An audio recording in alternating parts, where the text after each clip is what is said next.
Morning. Welcome to Rabbi on the Sidelines. I'm Rabbi Eric Sherman from Sinai Temple, here live in Los Angeles.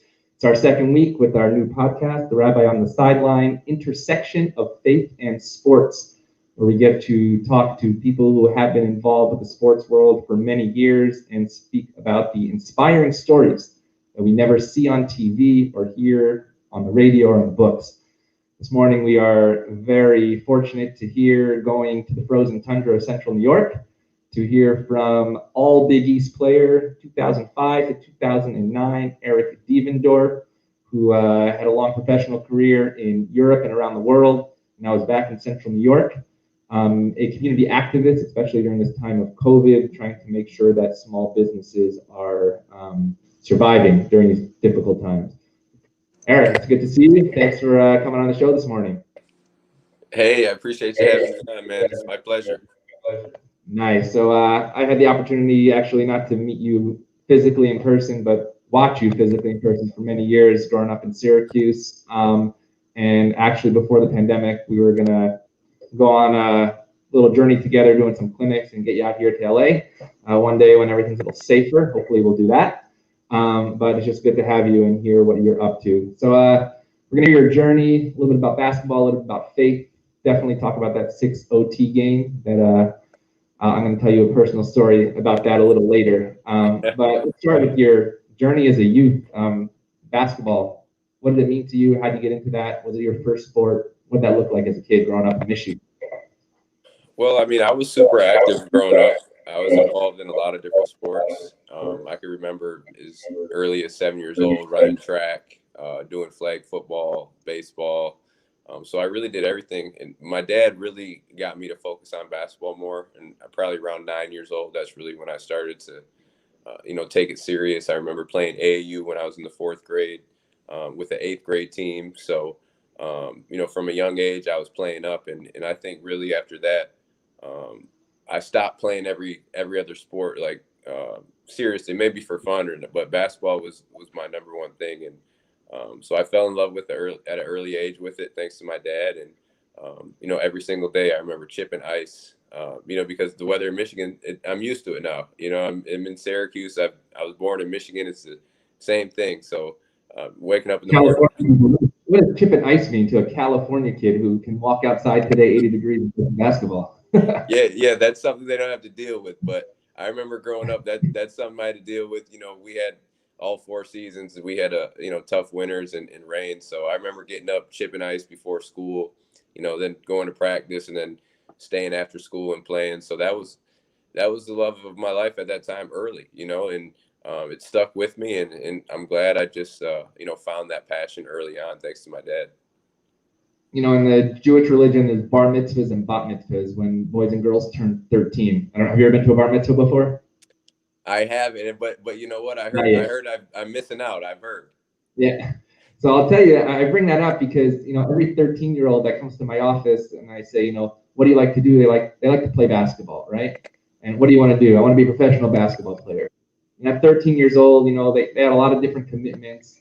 But as a 13-year-old for you, what did that mean? When did you know that you had something a little more than to get past the community basketball playground? When did you realize that this can be something that you can make a living out of and you can make a difference in the world?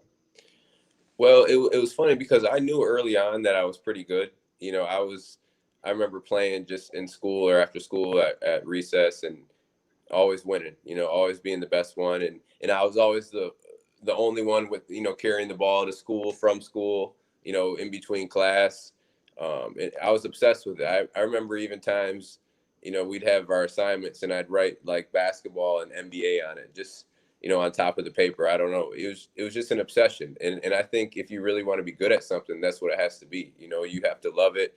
You have to, be obsessed with it, so to speak, and be consistent with it. That's with anything in life, right? That's if you want to be good at it. So I was fortunate, man, like early on. It's like nowadays it's so many distractions.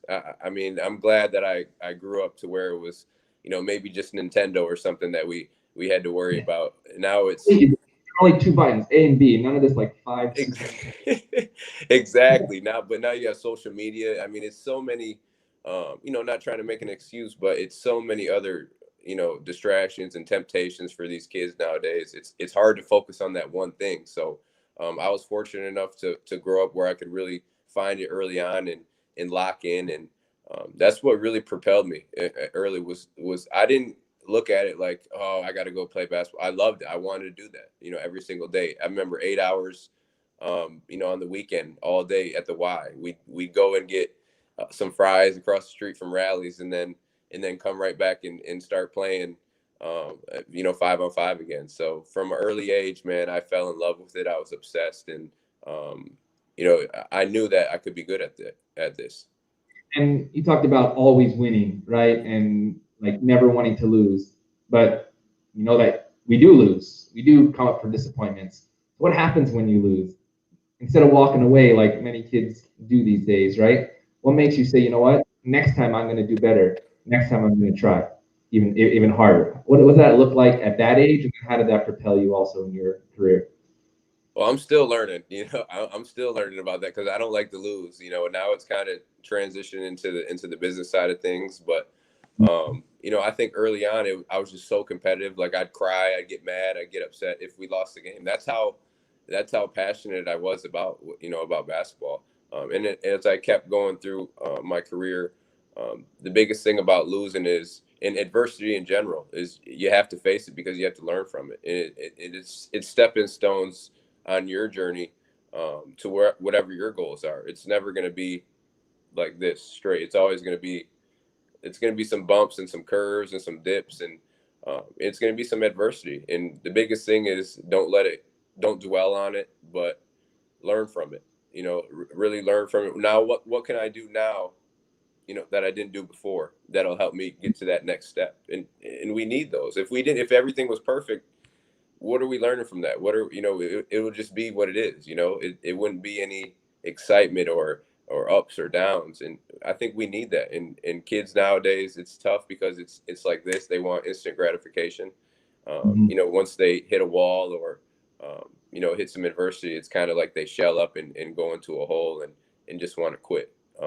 I think I might take the weekend. I might take the weekend off because that's a good sermon right there, and I'll just have you come to our synagogue and give that sermon about adversity. Yeah. But when you think about off the basketball court, was there any adversity that you dealt with as a child that basketball court was more of an escape and also a place to recover from that adversity? Well, I mean, that's all I did, man. I remember kids teasing me like you'd carry your basketball and hey, you're a weirdo, or just calling you names because they didn't do that. They were doing other things, but like when they wanted to go to like a school dance or something like that, I was shooting outside, or I was in the gym. So they just thought that was weird. But to be honest, as I kept getting older and having success on the basketball court, it kind of shut them up a little bit. You know what I mean? It kind of, they're like, oh, well, I get why he's in the gym because these are the results, So I never really had a lot of stress off the court. I mean, I grew up in a great family, a great environment. My mom and dad, and they supported everything that I did. Like when I needed to go somewhere for basketball out of town, my dad was taking care of me. My mom was taking care of my sisters, so I was fortunate to have support, with basketball growing up. And what did that look like on the journey to Syracuse? You see Carmelo Anthony winning that championship 2003. You're in Michigan, and there's a lot of stories about, go to Michigan State. You come play for Jim Boeheim. What are those expectations like? And also, I know, often it's hard to meet those expectations from a Hall of Fame coach like that. What was that like as a basically 18, 19-year-old coming to upstate New York, 35,000 people in the Dome? Give us that experience as an 18-year-old. And then what is that transformation like when you grow into yourself as a college player, as honestly somebody that kids in Syracuse, New York, around the country on ESPN are looking up to you as a role model? Maybe take us through some moments of that transformation during college. Yeah, well, a funny story. I was committed to Michigan State, like you said, and I was at a Michigan Stadium while they were playing Syracuse, the 2003 national championship season. And I remember watching G-Mac and Hakeem and Melo and those guys. And at the time I was committed to Michigan State, but I told my AAU coach at the time, you know what, I think I might want to reconsider and take a look at Syracuse. I mean, I like how these guys play. They get up and down. They kind of fit my style of play. So I remember that next week, my coach, he called Syracuse, and they were at practice, my AU practice the next week. Coach Boeheim and Coach Weaver, who was the assistant coach at the time, now with the general manager with the Detroit Pistons. And they came and watched, and they offered me a scholarship right after that. And I remember I decommitted from Michigan State, and I accepted the scholarship to Syracuse. And, I was orange since then, but it was just that style of play that fit me. I love how Coach Boeheim coached. No disrespect to Michigan State, it was an unbelievable program, but Syracuse was my fit. And as far as the transformation, I was kind of prepared early because I went to Oak Hill, which is for my senior year, which is considered widely as probably the greatest high school basketball school in the history of in the United States. It's Coach Smith, a Hall of Fame coach, and Mello went there, and then Billy Edlin and Deshaun Wright. So we had some Syracuse ties, and that really prepped me for my transition into Syracuse. I was already playing with Kevin Durant, Tywan Lawson. So, I mean, those guys, he was, college player of the year, and obviously top 2 draft pick, KD, one of the best to ever play. So it was more smooth for me going into Syracuse. And then I had GMAC going into Syracuse my first year. So it was me and him in the backcourt. And to have one of the best players in college basketball on your side just gives me more confidence. You don't really need to give me any more confidence, because as a young fella, I had it already. I wasn't scared. I wasn't fearful. I was brash and emotional and compassionate out there playing. So it just gave me even more with GMAC. And man, I had a unbelievable 3 years playing and 4 years at Syracuse. And I wouldn't change anything, because like we talked about adversity. I had some ups and downs at Syracuse for sure, but it made me and took me to where I am now. And I'm grateful and fortunate for the people that I've met along the way, and obviously still, tied to Syracuse, forever. Let's talk about that emotional aspect, because you would definitely get emotional on the court, and getting to know you over this last couple months, you're a different person off the court. You're like this calm, mellow type of person, but you get on that court, even watching the last couple of years on TBT, on the tournament.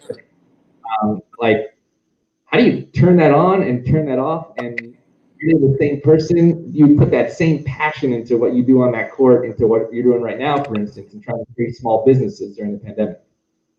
Yeah, so on the court, obviously when I was young, I needed to learn how to channel it a little bit more and kind of maybe control it a little bit more. And obviously it's people have seen that.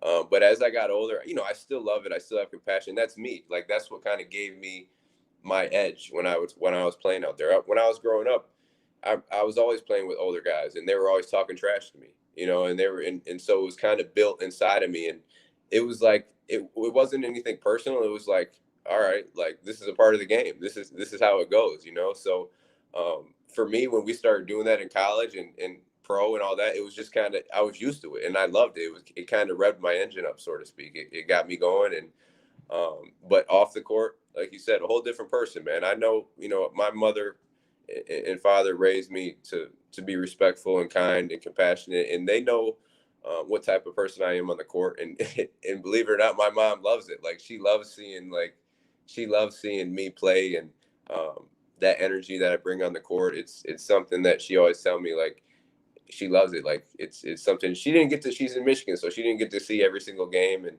but when she did in person, it was, one of her favorite things to do. So we all love you too in Central New York. And actually, I was at every Big East tournament from 2000 to 2009, so I saw that passion come on the court at the Garden as well. We'll talk about the Garden in a minute.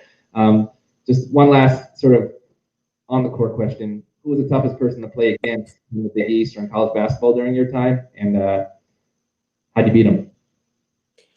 Well, I probably didn't beat them every time. Man, you know what? I don't know if it was one particular person. There was so many, but I remember playing against those UConn guys. Marcus Williams and Rudy Gay, AJ Price, Thabit, Jeff Adrian, like all those guys. They had some talented guys, but they were physical, and and like we just talked about, they like to talk trash right with me, and really that whole Big East back then, that Big East was the Big East. Right when I got in my freshman year, it was the time when they ended up adding on more teams. So we had incredible depth in that conference. So I would say UConn and all those guys, those moments were tough, and they were some of my favorite. So let's go to the UConn game. I'll tell you my story because everybody has a story about that game. I was actually studying to be a rabbi in New York, and to be honest, there's only one day a year studying for rabbi, or 4 days a year, that I would skip rabbinical school, and it was the Big East tournament when you guys came down to the Garden. I just told them I had a bar mitzvah or something, right? Yeah. Then they would see me on ESPN, down by the band and everything. But that game, if you remember, was a doubleheader. It was night. You guys didn't start till after 9 o'clock. And my wife, then my girlfriend at the time, said she'll come to the game with me. So 9 o'clock, 10 o'clock, halftime, end of regulation, 1 OT, 2 OT. After 3 OT, she said she needed to go home. I said, this is it. If I leave these doors, they're not letting me back in the Garden.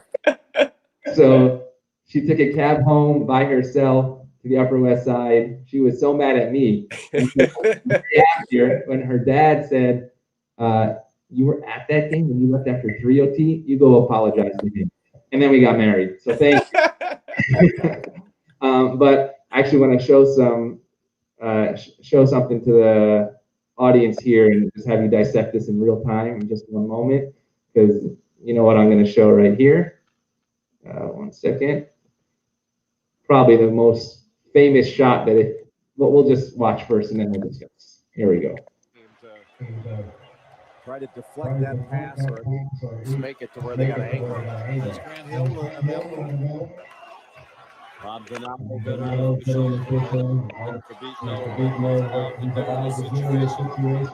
Watch Flynn setting the screen. Whoop. Did make contact with Flynn.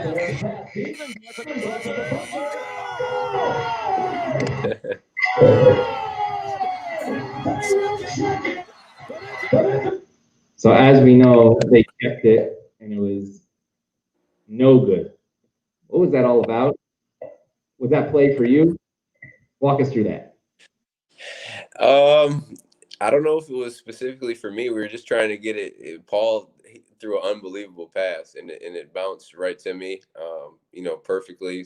Got it off in time, and it went through. And I didn't even think, about it twice. I turned around, and that's the first thing I saw was the scorer's table, and obviously I thought it counted at the time, else I wouldn't have jumped up there. And it was just all emotion. The stuff we were talking about: emotion, competitiveness, compassion, love for the game. Syracuse, UConn, Madison Square Garden, Big East tournament, ESPN. I mean, what else do you want for college basketball? We covered all the bases right there, and to be able to have that moment in the Garden was special. And then to end up winning the game 6 OTs later, it was just icing on top of the cake. When did you realize that you might be eating breakfast in the Garden as opposed to going to sleep? Exactly. It was the next day we come and play West Virginia in overtime.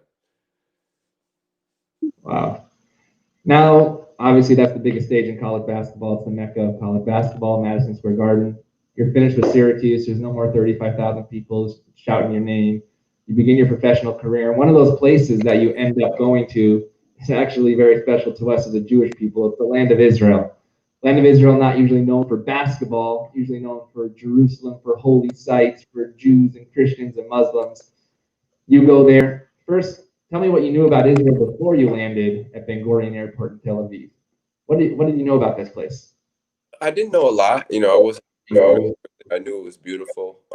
And I was fortunate enough to have some friends who played over there before, and so they kind of gave me a heads up of like, hey man, this is a cool place. But when I got there, when I landed in Tel Aviv, it was unbelievable, man. It was beautiful. Obviously the ride through where I was going, I was in Afula. It was desert. It was hot, nice weather. But when I got to Afula and I got to, get around a little bit and experience some places like Haifa and Tel Aviv, it was unbelievable, man. The people were awesome. The food was awesome. The basketball experience was awesome. Like, they have a good league over there. It's up and down. It's some talented guys. They're starting to put out a lot more people than you would know. But my overall experience was great, man. I got hurt early, so I had to leave. But I wish I could have stayed there and ended up playing 2, 3, 4 years, because it was a beautiful place. I actually went to Nazareth as well, and when we went up on the cliff where they said Jesus jumped off and then walked down the river right there. So it was cool, man. Just experiencing all that stuff, all that history. It was pretty unbelievable. It's actually an amazing experience to hear, somebody who goes there for basketball and talk about the religious experiences that they had. So you go to Israel, you go to New Zealand, now you come back to Central New York, you dabble with the TBT. Tell us a little bit about that and how that connects you to the community. The basketball tournament, obviously trying to win a couple $1 million for Syracuse alumni. What's that about? Well, I mean, you know how Syracuse is. I mean, they treat the TBT like it's the Syracuse basketball season, and I've been fortunate to play the last, I think, 5, 6 years. I was on the first team ever, and continued on. Kevin Belby has done a great job every single summer putting the team together, and he's the one who kind of reeled me in to begin with. And like I said, it's been unbelievable. Every single year it gets better. The TBT does an incredible job. We usually, wherever we go, it's usually all orange. Syracuse fans travel, whether it's, Atlanta, we played in Brooklyn, and obviously, we played back home in Syracuse. But just for those couple weeks, getting back with all the former guys, maybe you played with them, maybe you watched them play growing up. It's kind of a surreal experience. It's awesome. Like, for example, I play with Hakeem Warwick, and, I watched him that 2003, game at Michigan State that made me commit to Syracuse. So to be able to have that experience, to get on the court and compete with them, unbelievable, man. And like I said, TBT has done a great job. It's gotten bigger every year, and it means so much to the Syracuse community to be able to have that basketball in the summer. Obviously, having those Syracuse guys who are on the team right now be at the game, and Coach Boeheim be at the game. It just shows, what type of community Syracuse is and how it ties us together. So you're no longer on the big stage, right? You're not at the Garden. You're not in Israel.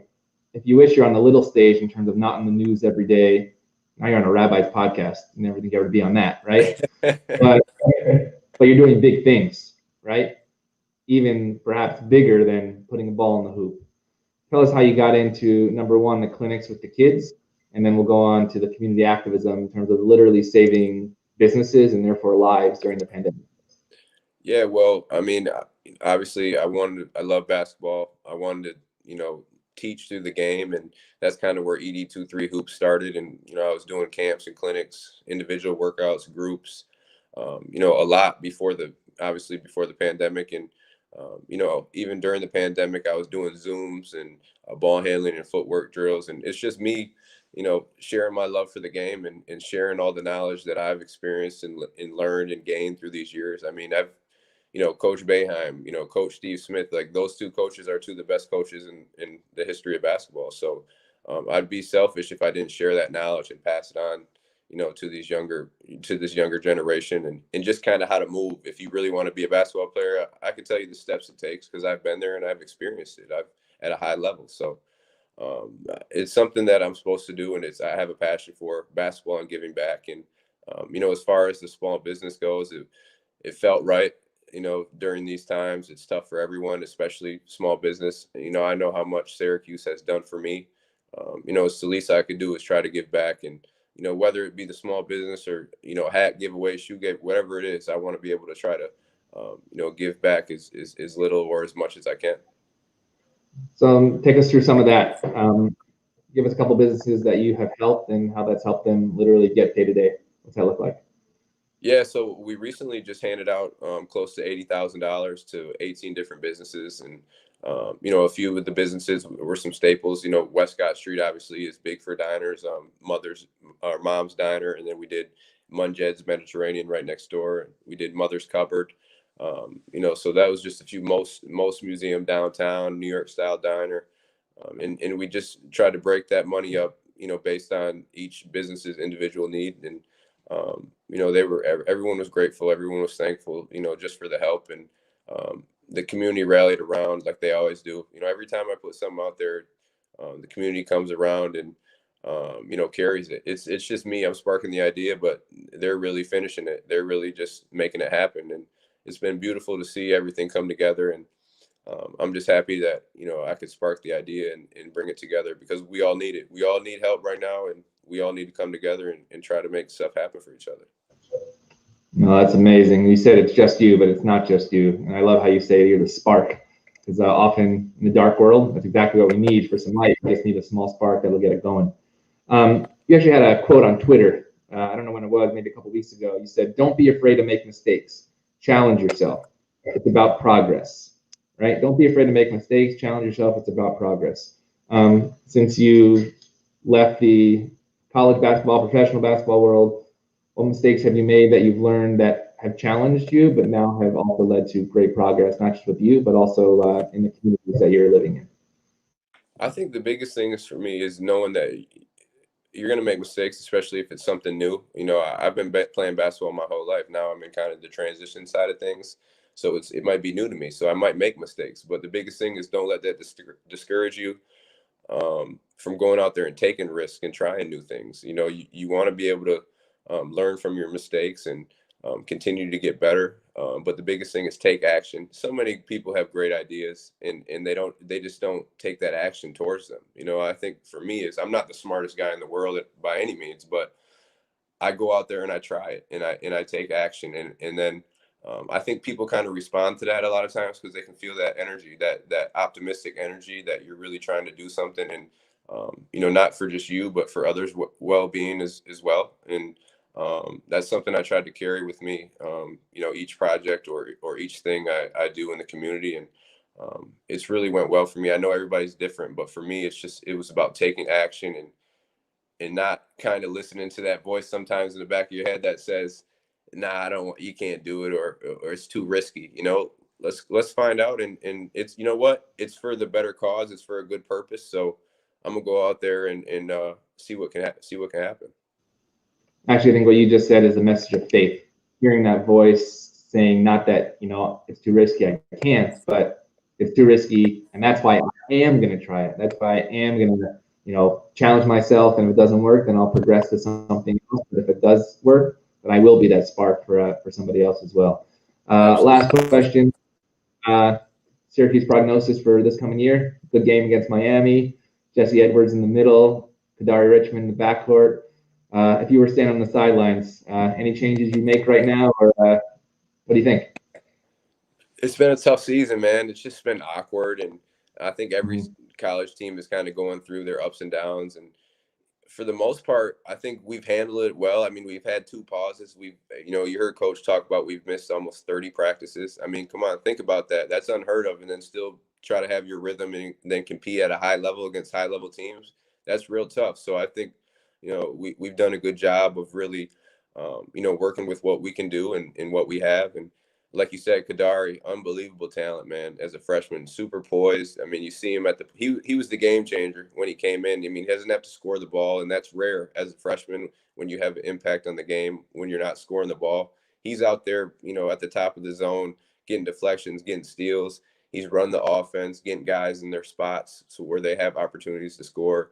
He's wise beyond his years, and I'm excited to see him when he gets a little bit more aggressive and selfish for himself, because he has the talent to go and score as well. But these guys, they got a good group. I mean, obviously Joe and Buddy have to shoot the ball well, and then we need a presence in the middle. Jesse, if he can do that consistently, it'll be a game changer until Barama gets back. But we just have to progress and keep getting better. And, I'm looking forward to watching these guys grow as the season goes. Before, one final question about faith that we actually talked about offline before the show. Just a quick announcement. We'll be back next Thursday, 10 a.m. Pacific, 1 o'clock Eastern. We're actually going to be joined by Chelsea Hopkins, played at Duke, San Diego State, now an Israeli MVP. She'll be live from Bat Yam in Israel. So we'll transform the globe. Upcoming guests, Dan Schulman, ESPN, Seth Greenberg, college basketball analyst, and Andy Katz, former ESPN analyst and Big Ten. So we'll get to interview interviewers and hear what they thought about Eric Devendorf from 2005 to 2009. Eric, it's great to have you with us. And you mentioned that you grew up in the Catholic faith. One of the tattooed on your arm is a cross. I saw that over and over again during your playing days. Maybe just a message of faith that you had growing up for us within different faith communities, and how, if you wish, that power of sports and faith can come together. Well, yeah. I grew up in, like I told you off air, I wasn't consistently, going to church, but my mom she always, talks about God, saying your prayers at night, believing in yourself and having faith in yourself, and obviously in God, in particular. But I think the biggest thing for me is I just grew up and I learned, and I've experienced a lot of different people, a lot of different faiths. It's just about being kind to one another, being generous, being compassionate, being understanding, because everybody's different. But at the same time, I think we all just want to be happy, so try to understand that as you go on your journey and other people experience theirs. It's believing in yourself, being kind to other, and knowing that everybody at the end of the day just wants to be happy. Nice. Actually, you just quoted something that you don't know. You quoted from our tradition, where it says the greatest commandment in our tradition is to be happy. In Hebrew, it's I don't know if you know the Hebrew. No, mitzvah gedola liot b'simcha.